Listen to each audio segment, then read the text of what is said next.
Hello everyone, my name is Adrian and today I'll be going over the topic, equation and properties of ellipses.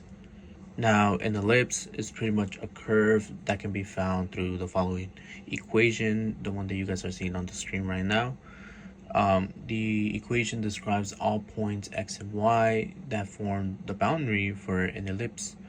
Now the ellipse itself is like a stretched or squished circle.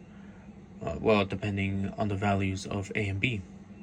For instance, the value a tells us how far the ellipse stretches horizontally, while the value b tells us how far the ellipse stretches vertically. We usually call these the semi-major and semi-minor axes, depending on which one is larger. So pretty much if a is greater than b, the ellipse is wide.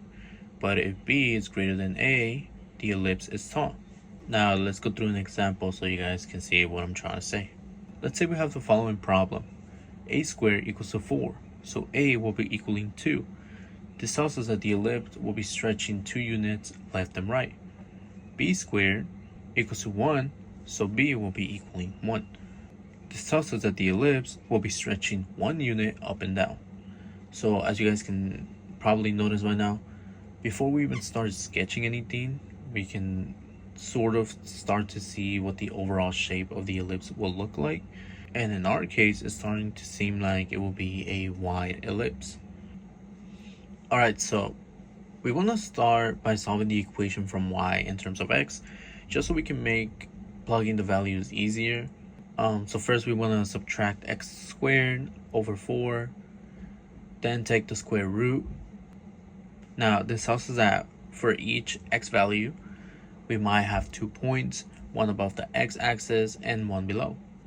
Now because the ellipse only exists when the expression under the square root is non-negative, we know the following. Now this is important.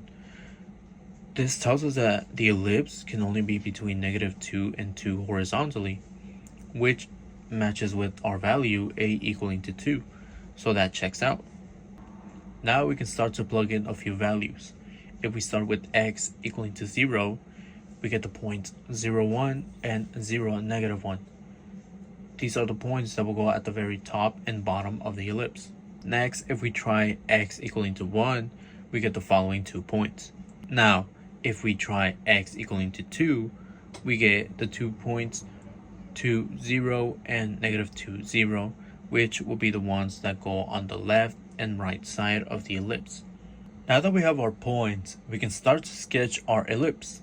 As you guys can see, just as we noticed at the beginning, we end up with a wide ellipse that stretches 2 units to the left and right, and 1 unit up and down.